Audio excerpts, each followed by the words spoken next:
श्यामू सुबह सुबह खेती के काम के लिए निकल जाता। अजी, आपने कुछ सोचा कि कैसे करेंगे हम पैसों का इंतजाम? हुकुम मेरे आका। ये सब क्या हो रहा है? वो मटके को हाथ में लेकर जैसे ही बजाने जाता है, मटका टूटकर चूर चूर हो जाता है।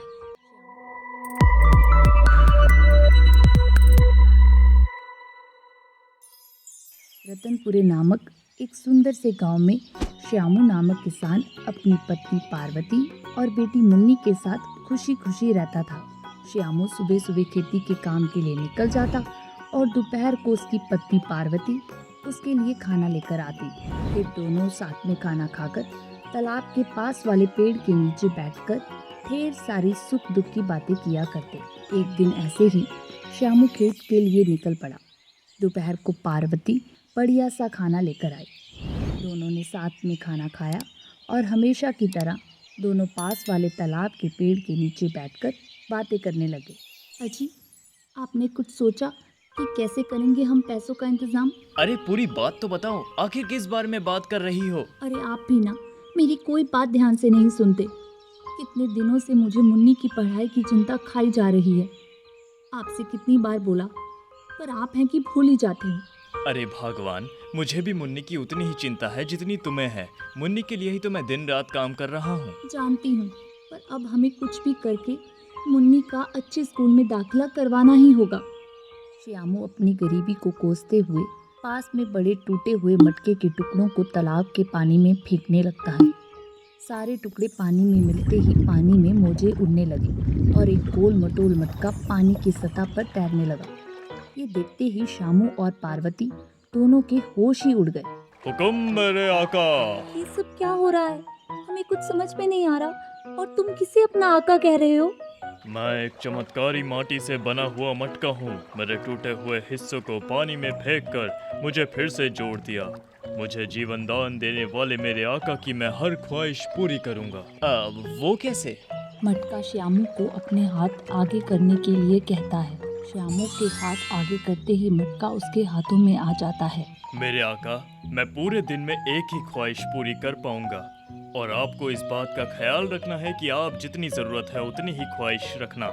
लालच करने से मैं टूट कर चूर चूर हो जाऊंगा। इसका मतलब हमें सोच समझकर अपनी बात करनी होगी। हाँ, और एक बात, मुझे अपनी इच्छा बताने से पहले मुझे ढोलक की तरह 3 बार बजाना होगा और बाद में मुझे अपनी इच्छा बतानी होगी। श्यामू और पार्वती खुश होकर मटके को घर ले आते हैं। पापा पापा, मैं स्कूल कब जाऊंगी? तुम आज से स्कूल जाओगी। मटके, ओ मटके, सुन ले अपने आका की बात। कर दे मेरी मुन्नी की दाखिला एक अच्छी सी स्कूल में आज। जरूर मेरे आका। स्कूल बैग और किताबों के साथ स्कूल यूनिफॉर्म में सज जाती है। श्यामू और पार्वती खुश होकर मुन्नी को गले लगा लेते हैं। दूसरे दिन श्यामू देर तक सोता ही रहता है। पार्वती उसे उठाने की बहुत कोशिश करती है, पर श्यामू मना कर देता है। आज तक मैंने बहुत काम कर लिया, लेकिन अब और नहीं। मटके, ओ मटके, सुन ले अपने आका की बात।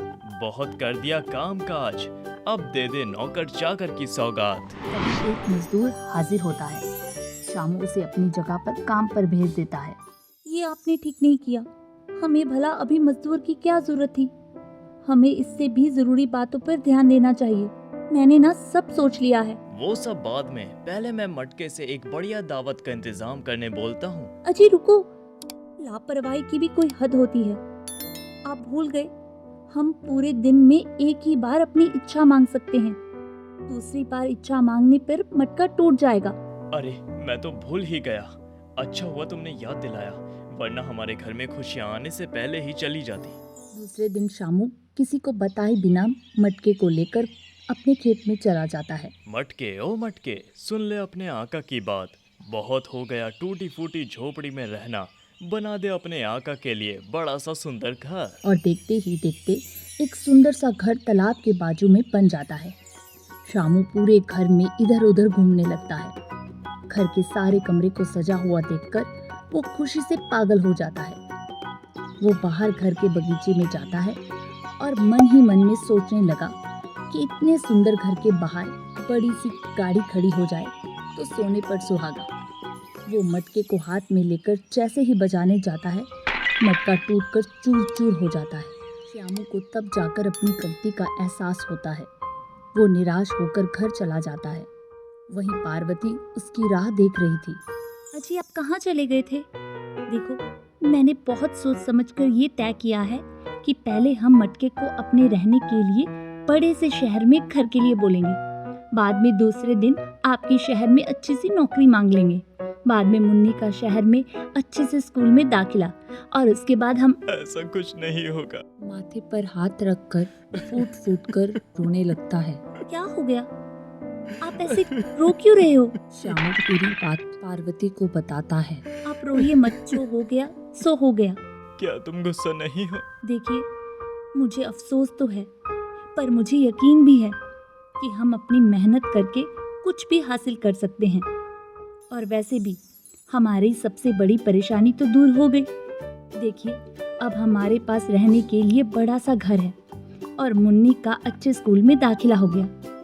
बाकी सब हम साथ में मिलकर मेहनत से हासिल कर लेंगे। श्यामू और पार्वती अपने अधूरे सपनों को पूरा करने के लिए और कड़ी मेहनत में लग जाते हैं। कड़ी मेहनत करके अपना नसीब खुद लिख सकते हैं।